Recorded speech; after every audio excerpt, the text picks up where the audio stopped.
Les Écritures sont les paroles des anciens prophètes écrites sur l'inspiration du Saint-Esprit. Mais les paroles du poète moderne sont aussi considérées comme les Écritures de nos jours. Elles contiennent les vérités profondes de l'Évangile de Jésus-Christ. En tant qu'instructeurs de l'Institut de religion, nous avons reçu la responsabilité d'enseigner l'Évangile de Jésus-Christ à travers les Écritures. Quand nous utilisons les Écritures pour enseigner l'Évangile, le Saint-Esprit touche les cœurs de nos étudiants. Et ce qui s'est produit, c'est la conversion profonde à Jésus-Christ et à son Évangile rétabli. Aujourd'hui, dans la formation de la semaine, nous étudions comment enseigner à partir des Écritures.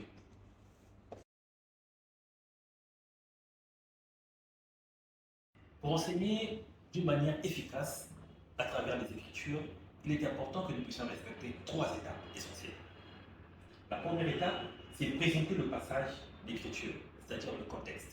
Le contexte, c'est le cadre historique de l'Écriture. Vous savez, cher instructeur, il est toujours important, avant de demander aux étudiants de lire une Écriture et d'y réfléchir, de toujours leur donner le cadre historique de l'Écriture. Le cadre historique de l'Écriture prépare leur esprit et leur cœur à comprendre la suite de l'Écriture. C'est pour cela que cette partie est essentielle. 2. Lire le passage. Demandez à un étudiant de lire le passage. Vous pouvez lire le passage vous-même. Mais je trouve que c'est toujours efficace quand nous demandons à un étudiant de lire le passage.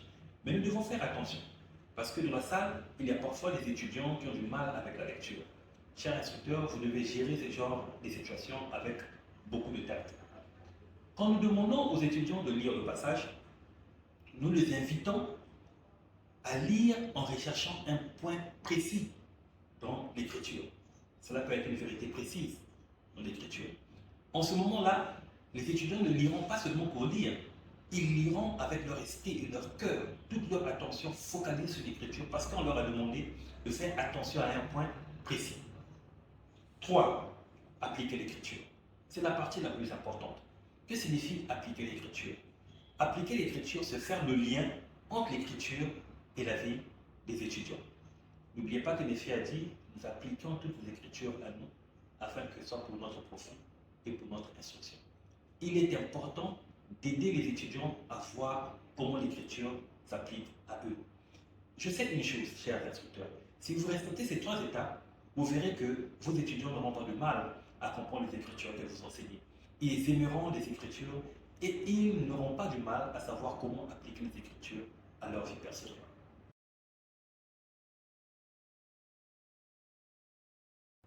Nous venons de discuter sur les trois étapes essentielles que nous devons respecter pour enseigner efficacement à partir des Écritures.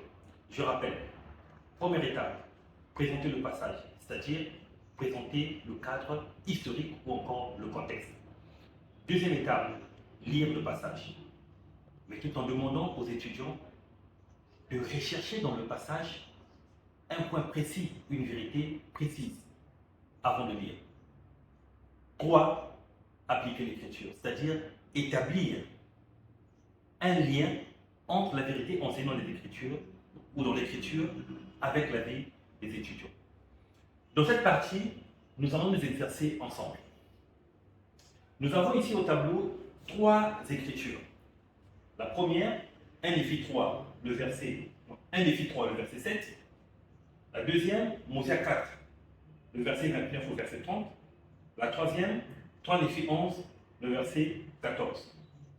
Je vais faire une démonstration avec la première écriture. Et vous, en tant qu'instructeur de l'Institut de religion, vous allez vous exercer en utilisant les deux autres écritures. Vous pouvez faire un audio et l'envoyer dans le groupe WhatsApp des instructeurs de l'Institut de religion, tout comme vous pouvez tout simplement écrire et envoyer. Le plus important, pour moi, c'est de voir comment vous utilisez les trois étapes pour enseigner à partir des Écritures. Je vous assure qu'en le faisant, en s'exerçant, vous arriverez à maîtriser ces étapes et à enseigner à partir des Écritures de manière beaucoup plus aisée ou plus facile. Maintenant, je vous considère comme mes étudiants. Nous discutons sur 1 Néphi 3, le verset 7. Chers étudiants, dans le chapitre 3 de 1 Néphi, le prophète Léhi demande à ses fils de repartir à Jérusalem pour récupérer les plaques d'airain chez Laban.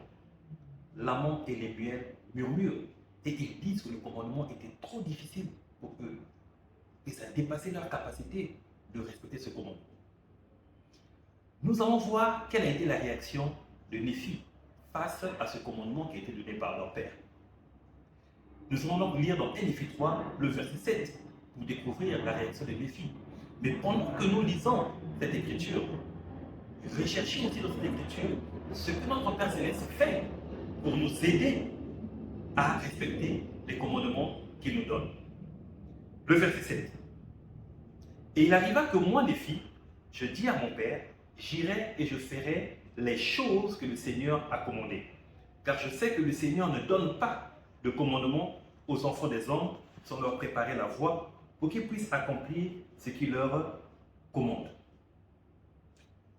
Qu'est-ce que le Seigneur a fait dans cette écriture pour aider Néphi à accomplir ce commandement? La réponse est simple, le Seigneur a préparé la voie. Alors, chers étudiants, je sais que vous avez quelquefois des difficultés aussi avec certains commandements. Parfois, vous vous dites que tel commandement est trop difficile à respecter. Prenons par exemple la loi de chasteté. Ah, c'est trop compliqué à respecter. Mais nous voyons comme Néphi, notre Père Céleste peut nous aider à respecter ce commandement. Que va-t-il faire? Il va préparer la voie pour que nous puissions respecter ce commandement. Donc, en un mot, quand le Seigneur nous donne des commandements, il ne nous laisse pas seuls en train de nous battre à respecter ce commandement. Il travaille avec nous. Il prépare la voie pour que nous puissions respecter ce commandement. Donc, chers étudiants, si vous manifestez la foi et l'obéissance de Néphi, vous aurez la bénédiction d'avoir l'aide divine pour respecter les commandements que le Seigneur nous donne. Maintenant, chers instructeurs, c'est à vous de vous exercer avec les deux autres écritures, en appliquant les 3 étapes de l'enseignement à partir des Écritures.